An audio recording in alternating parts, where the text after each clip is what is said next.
2011 के पहले जब यहाँ पे सीपीएम का शासन था तब ममता बनर्जी जी बात बात में कहती थी एक बच्चे का अगर खिलौना भी चोरी हो जाए ना तो कहती थी सीबीआई जांच करते हवे। और अब जब सीबीआई आती है तो बोलते ही है कि बाहर से लोगों को बुलाया जा रहा है, हमें डिस्टर्ब किया जा रहा है। भारतीय जनता पार्टी के कार्यकर्ताओं को फांसी पर झुला के मार दिया गया। 2 मई के बाद हमारे कार्यकर्ताओं की हत्या की गई, हमारे जमीन छीन लिए गए, हमारे घर में हमारी माताओं बहनों के संग दुष्कर्म किया गया। आज कोयला चोरी किया जा रहा है, माटी चोरी किया जा रहा है, गोरू चोरी किया जा रहा है।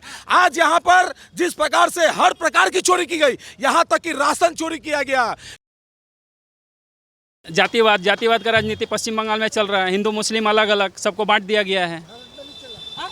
भारत में नहीं चल रहा है, भारत में नहीं चल रहा है। जातिवाद का राज पूरा भारत में चल रहा है, जातिवाद का तो पूरा भारत में चल रहा है। कैसे किस बात पे बोल रहे हैं बताइए? बताइए किस विषय में बोल रहे हैं? जातिवाद किस जगह पे बोल रहे हैं? आपका प्रधानमंत्री जी कर रहा है। हमारा क्या बोल रहा है? हाँ, अभी तो बोला मंगलसूत्र छीन के कांग्रेस वाला लोग बेच देगा, कांग्रेस वाला लोग दे देगा। कांग्रेस की सरकार अगर कहती है, अगर अपने हलफनामे में कहती है कांग्रेस कि हम देश के लोगों के घर में जो सोने हैं, आपके घर में जो आपकी बहू के लिए जो सोना रखा गया है उसकी जांच करेगी कांग्रेस की सरकार। क्या आपको ये जमेगा? क्या आपकी पुश्तैनी जमीन ये कांग्रेस का गलत बात है। ये मोदी जी खुद बोला, हमारे पास भी है मोबाइल। कांग्रेस का नहीं है। आपको नहीं मालूम है? आपको नहीं मालूम है? नहीं, मोदी क्यों डरा? नहीं बोलेंगे। क्यों डरेंगे? किससे किससे डरेंगे? मोदी कह रहे ये तुगलक। किससे डरेंगे? किससे डरेंगे? क्या मार देगा क्या ये लोग? ये लोग मार देगा क्या? ये लोग से डरेंगे? ये लोग से डरेंगे? जो जैनविल बात वही बोलेंगे। अच्छा वो कहे नहीं थे। मोदी जी पूरा झूठ बोल रहा है। बस बस जो बोला ना बोल दिए, जो बोला ना बोल दीजिए। कांग्रेस के हलफनामे में रुकिए। अंकल रुक जाइए। चाचा रुक जाइए, सुनिए, सुन के जाइए, भागिए। कांग्रेस ने अपने हलफनामे में, कांग्रेस ने अपने मैनिफेस्टो में लिख के दिया है कि भारत के हर एक व्यक्ति के घर में जो आपके घर में सोना गहना है उसका आकलन किया जाएगा। आपके घर में जो जमीन है वो आपके जमीन का आकलन की जाएगी। हर एक व्यक्ति के पूंजी का आकलन किया जाएगा। अगर आपके घर में आपकी दादी, आपकी माँ, आपके जो बहू है या आपके आने वाली जनरेशन के लिए जो गहना रखा गया, सोना गहना, वो कांग्रेस कह रही है कि हम उसका आकलन करेंगे और आकलन करके उसको देश में कितना धन है उसके हिसाब से हम लोग कैलकुलेशन करेंगे। सोचिए, एक गरीब घर का भी अगर कोई व्यक्ति है तो अपने घर में सोना गहना रखता है, अपने आने वाले नस्लों के लिए रखता है। आज उसका नजर जो है, कांग्रेस की नजर वहां तक पहुंच गई। जो लोगों ने CWG घोटाला किया, जिन्होंने कोलगेट घोटाला किया, जिन्होंने आपका इंटरनेट का जो हमारा ये जो आया था 2G घोटाला किया, जिन्होंने बोफोर्स का घोटाला किया, जिन्होंने घोटालों की सरकार चलाई। आज कांग्रेस जो माँ है घोटालों की, अगर माँ बोला जाए, मदर ऑफ करप्शन, वो है कांग्रेस। और आज कांग्रेस बोल रही है। फिर अचानक क्यों मोदी को याद आ जाता है कि भाई हिंदू मुसलमान करना है? हाँ, वो कहते हैं कि अब आप पुराने प्रधानमंत्री का डायलॉग कोट करते हैं, कहते हैं कि 14 के पहले जो सरकार थी वो ये कहती थी कि देश के शासन सत्ताओं पर या देश की जो ये जगह जमीन है उस पर सबसे बड़ा अधिकार मुसलमानों का है। ऐसा अचानक क्यों 24 में याद आ जाता है भाई? तो ये बात कांग्रेस के प्रधानमंत्री ने कही थी कि देश के संसाधनों पे पहला अधिकार मुसलमानों का है। ये भारतीय जनता पार्टी के किसी नेता ने नहीं कहा था। किसने कहा था? मनमोहन सिंह ने कहा था। भारत के प्रधानमंत्री माननीय नरेंद्र मोदी जी आज जब 10.5 से 11 करोड़ तक जो गैस कनेक्शन दिया गया है, जो हमारी गरीब माँ बहनों को लकड़ी पे जो खाना बनाती थी उन लोगों को गैस कनेक्शन दिया जा रहा है। मैं आपसे सवाल पूछना चाहता हूं कि क्या जो 11 करोड़ सिलेंडर दिया गया है, क्या सिर्फ हिंदुओं को दिया गया है? क्या उसमें मुसलमान नहीं है? क्या क्रिश्चियन नहीं है, सिख नहीं है, ईसाई नहीं है? सभी जाति के सभी धर्मों के लोगों को दिया गया है। जो रास्ता प्रधानमंत्री ग्रामीण सड़क योजना में जो सड़क बनाई गई है, उस सड़क पे चलने वाला व्यक्ति हर जाति का, हर धर्म का है। वहां पे केवल हिंदू नहीं चल रहे हैं। जो हर घर जल नल योजना में जो घर घर में पानी का जो नल बनाया जा रहा है, लगाया जा रहा है, क्या वो नल क्या सिर्फ हिंदुओं के घर में लगाया जा रहा है? मैं आपसे पूछ रहा हूं। मोदी जी ने इस देश के हर एक व्यक्ति के विकास को सुनिश्चित किया है। आज जो हमारे गरीब माँ बहनें जो माटी के घर में रह रहे थे, उनके लिए इस देश के प्रधानमंत्री जी ने 4 करोड़ पक्के मकान बना के दिए हैं। इस देश के हर एक वर्ग, हर एक जाति के व्यक्ति के लिए दिया गया है। इसी पश्चिम बंगाल में 45 लाख लोगों को पक्के मकान दिए गए हैं। ठीक है, लेकिन अचानक क्या हो जाता है? कहते हैं सबका साथ, सबका विकास, सबका विश्वास, और फिर विश्वास टूट क्यों जाता है? कह रहे हैं कि भाई साहब अब दिक्कत हो रही है, एक ऐसा वक्त आएगा, लोगों को क्या हिंदुओं को डराने की, क्या इधर से ये कहते हैं कि हिंदू को इस तरीके से डराया जा रहा है, उधर से राहुल गांधी कहते हैं कि मुस्लिम डरा हुआ है। 2011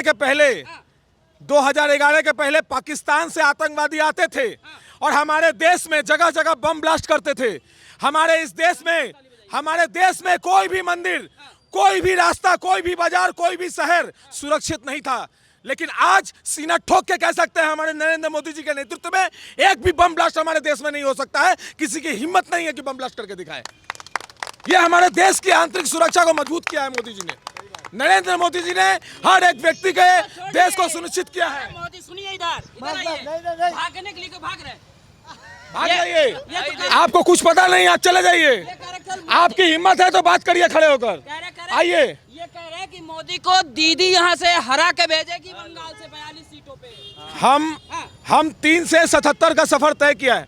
यहाँ पर इस पश्चिम बंगाल के लोग खड़े हैं, इनको पूछिए। हम लोग गणतंत्र की प्रतिष्ठा करने के लिए खून की होली खेल रहे हैं। भारतीय जनता पार्टी के कार्यकर्ताओं को फांसी पर झुला के मार दिया गया। 2 मई के बाद हमारे कार्यकर्ताओं की हत्या की गई, हमारे जमीन छीन लिए गए, हमारे घर में हमारी माताओं बहनों के संग दुष्कर्म किया गया। इसके बावजूद भारतीय जनता पार्टी सीना तान के खड़ी है, क्योंकि हम लोग डॉक्टर श्यामा प्रसाद मुखर्जी के सैनिक है। और डॉक्टर श्यामा प्रसाद मुखर्जी ने कहा था, अन्याय के विरुद्ध में प्रतिवाद करो, प्रतिरोध करो, अप्रयोजन न प्रतिशोध। हम लोग उसी डॉक्टर श्यामा प्रसाद मुखर्जी के हम लोग नेतृत्व में काम कर रहे हैं। इस भारतीय जनता पार्टी की सरकार में यहाँ पे पश्चिम बंगाल में हमने 18 MP लेकर आया है। हमारे इस पश्चिम बंगाल की जो जनता है, लगभग 38% लोगों ने हमें वोट दिया है। हमने 38% लोगों का वोट लिया है। इस पश्चिम बंगाल में हमें 2 करोड़ 28 लाख वोट मिला है। जो सत्ताधारी पार्टी है उसको 2 करोड़ 70 लाख वोट मिला है। हम आज अपोजिशन पार्टी के तौर पे इस पश्चिम बंगाल में लोगों का स्पोक पर्सन के हिसाब से काम कर रहे हैं। हम सवाल करेंगे, सवाल पूछेंगे। दीदी को डर है। पहले लोग कहते थे कि बीजेपी नहीं है पश्चिम बंगाल में, लोग बोलते थे बीजेपी यहाँ आ नहीं सकती है। लेकिन आज भारतीय जनता पार्टी उस स्थिति में आ गई है कि आज भारतीय जनता पार्टी से डर लगने लगा है। आज जो लोग चोरी कर रहे हैं, आज कोयला चोरी किया जा रहा है, माटी चोरी किया जा रहा है, गोरू चोरी किया जा रहा है। आज यहाँ पर जिस प्रकार से हर प्रकार की चोरी की गई, यहाँ तक कि राशन चोरी किया गया। गरीबों के लिए जो राशन आ रहा है, गरीबों के लिए वो राशन चोरी किया गया है। राशन मंत्री जेल में, खाद्य मंत्री ज्योतिप्रिया मल्लिक जेल में है। ये कितने शर्म की बात है। जिस पश्चिम बंगाल ने वंदे मातरम दिया, जिस पश्चिम बंगाल ने रविन्द्रनाथ टैगोर के द्वारा भारत का राष्ट्रीय गीत गान जन गण मन दिया, जिस पश्चिम बंगाल के हमारे यहाँ से मास्टरदा सूर्य से नेताजी सुभाष चंद्र बोस से लेकर तमाम हमारे जो फ्रीडम फाइटर थे, जिन्होंने इस पश्चिम बंगाल से आज़ादी की लड़ाई की हुंकार भरी, यहाँ से हमने भक्ति आंदोलन शुरू किया। आज उसी पश्चिम बंगाल में देखिए क्या हालत है। यहाँ पे शिक्षा मंत्री जेल में है, शिक्षा मंत्री जेल में है। आज हमारे जो लड़ाई करके जिन्होंने आज परीक्षा पास की थी, जिन्होंने परीक्षा पास करके वो रास्ते पे बैठे हुए, सड़क पे बैठ के दिन प्रतिदिन 3 साल से वो लोग आंदोलन कर रहे हैं। आज लगभग 25,000 लोगों को फिर से जाना पड़ेगा, फिर से उनको परीक्षा देनी पड़ेगी। आज इतने लोगों का कैरियर बर्बाद करने वाली जो सरकार है वो तृणमूल कांग्रेस की सरकार है। कोई रोजगार नहीं है, सिर्फ और सिर्फ करप्शन है, सिर्फ और सिर्फ तोलाबाजी है। यहाँ पर तोलाबाजी के बाहर कुछ नहीं है। यहाँ पे हॉस्पिटल में जाइए, आपको एडमिशन लेने के लिए हॉस्पिटल में आपको टिकट कटाने के लिए पैसा देना होगा। अगर आप टिकट कटाते हैं तो आपको दलाल को पैसा देना होगा। सरकारी अस्पताल में अगर आप जाएं बेड के लिए, आपको बेड नहीं मिलेगा जब तक आप दलाल को पैसे नहीं देंगे। हर जगह दलाल चक्र चला हुआ है, शिक्षा से लेकर हर जगह। चाचा जी जो बात कह रहे हैं सही कह रहे हैं, ठीक ही बोल रहे हैं, ठीक ही बोल रहे हैं। दीदी वो नेत्री जो कह रहे हैं कि मोदी को जो अगर खरा खोटी सुनाती है तो वो ममता बनर्जी सुनाती है, वो कह रहे हैं वो गलत है। नहीं, वो ठीक बोल रहे हैं। कौन आएगा यहाँ पे? आएंगे तो बीजेपी आएंगे, वही आएगा। दीदी बीजेपी ने ऐसा क्या कर दिया बंगाल के लिए? बहुत कुछ किया, सारा पैसा तो रोक दिया बंगाल के लिए। रोक दिया, ठीक है, बात सही है आपका, लेकिन वो जो कर देते दीदी उतना नहीं कर सके ना। सेंट्रल गवर्नमेंट मोदी जी जब हिसाब मांग रहे हैं मनरेगा योजना का घर बनाने के लिए जो योजना का पैसा भेजा गया, राशन घोटाले में जो पैसा, राशन के लिए जो पैसा भेजा गया उसका योजना का हिसाब मांग रहे हैं। तो आप जब हिसाब देंगे नहीं, इसलिए कुछ सेंट्रल गवर्नमेंट ने आपका पैसा रोक दिया। आप हिसाब दीजिए, वो पैसा रिलीज़ कर देंगे। आप हिसाब क्यों नहीं दे रहे हैं? आपको हिसाब देने में क्या दिक्कत है?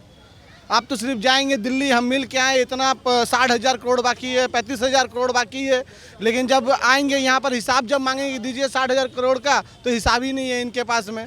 तो जब हिसाब नहीं देंगे तो आपको कैसे, मतलब आपको पैसा रिलीज किया जाएगा? कह रहे भीख नहीं मांगेंगे केंद्र सरकार से, मैं जनता से वोट की भीख मांगूंगी, मुझे केंद्र सरकार के सामने झुकना नहीं आता है। अरे बनर्जी कहती है जब जाते तब पैसा ही पैसा और पैसा ही पैसा। राज्य के बारे में, राज्य के निवासी के बारे में, राज्य के स्कीम के बारे में कुछ बोला नहीं जाता। सिर्फ पैसा दे दो, मेरा पैसा बाकी है, मेरा पैसा बाकी है। लेकिन सरकार जब अपना हिसाब मांग रहा है तो नहीं दे रहा, और जब ईडी पकड़ रही है तो पूरा हिसाब किताब एक साथ ले जा रही है अपने साथ में मंत्री को भी उठा के लेके जा रही है।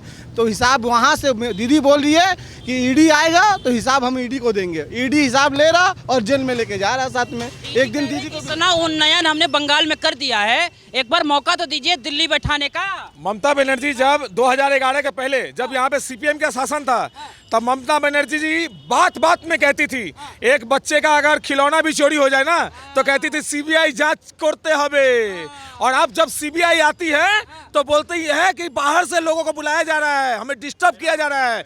जब आप विरोधी राजनीतिक दल करती थी तब आपको सीबीआई सूट करता था, जब आप सरकार में आई है तब आपको सीबीआई सूट नहीं कर रहा। ये दोगलापन, ये दोहरा नीति है इनकी। आप देखिए कि जब ये विरोधी राजनीतिक दल करती थी ममता बनर्जी, तब बोलती थी कि सरकार के द्वारा विरोधी राजनीतिक दल करने वाले लोगों को रोका जा रहा है, उनकी आवाज को दबाया जा रहा है। आज हमारी गर्दन को दबा के फांसी पर झुला दिया जा रहा है तृणमूल कांग्रेस के द्वारा भारतीय जनता पार्टी के कार्यकर्ताओं का। पेड़ से लटक रहे हैं हमारी लाशें, हमारे घरों में घुस के हमारी हत्या कर दी जा रही है, हमारे माओं को मार दिया जा रहा है, हमारी बहनों तक को नहीं छोड़ा जा रहा है। भारतीय जनता पार्टी गणतंत्र की लड़ाई के लिए यहाँ पर अपना खून बहा रही है। हम अपना खून बहा के भारतीय जनता पार्टी पश्चिम बंगाल के में राजनीति कर रहे हैं। ऐसे बंगाल में नहीं आए थे। 34 साल का जो शासन था उसको कैसे खत्म किया था? लोकप्रियता के दम पे। आजादी शासन में, सीपीएम के शासन में 2 लाख करोड़ रुपए का लोन था इस राज्य पे। आप किसी भी तृणमूल कांग्रेस के नेता को जाकर पूछिए कि इन 9 सालों के भीतर या 10 सालों के भीतर ये लोन बढ़कर कितना हुआ या घटा है। घटा नहीं है साहब, 2 लाख का लोन 7 लाख करोड़ रुपया हो चुका है। ये सवाल पूछिए जाके कि 2 लाख का लोन 7 लाख कैसे हो गया। आपके ऊपर, मेरे ऊपर, सबके ऊपर में लोन आ गया है। हम लोग ऋणी होते जा रहे हैं दिन प्रतिदिन। ये सरकार इस राज्य के लोगों का भविष्य अंधकार में धकेल रही है। एक भी कारखाना नहीं है, एक भी नया कोई भी इन्वेस्टमेंट नहीं हो रहा है इस पश्चिम बंगाल में। हो रहा है क्या? या बम कहीं और फट रहे हैं, आतंकवादी यहां से निकल रहे हैं।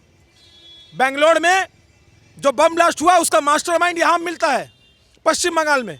कहीं भी घटना घटती है, आतंकवादी के लिए सेफ जगह अगर है कहीं तो पश्चिम बंगाल में है। ममता बनर्जी यहाँ पर हैं, हर जिले में, हर जगह पे, हर गांव में इनका बम का जकीरा है जो बीच बीच में फटता है और लोगों के लाश जो है, जो शरीर जो है, उनके चीथड़े भी उड़ते हैं। मैं मोदी की तरह सौदा नहीं करती हूँ, मैं विश्वास करती हूँ उन्नयन पे, और उन्नयन पे करूंगी, क्योंकि 24 में जो 14 में आया था वो 24 में जाएगा। ममता बनर्जी का जो भगना है ना, भाईपो, वो क्या है? एमपी अभिषेक बनर्जी। अच्छा। कोयला भाईपो, जिसको बोलते हैं कोयला भाईपो, बोलते हैं ना भाई, कोयला भाईपो अभिषेक बनर्जी। अभिषेक बनर्जी क्या है? सांसद है। ममता बनर्जी क्या है? चीफ मिनिस्टर है। ममता बनर्जी के घर में जो उनकी जो और जो रिलेटिव है, कोई काउंसिलर है, कॉर्पोरेटर जिसको बोलते हैं हिंदी में, काउंसिलर है, कोई विधायक है।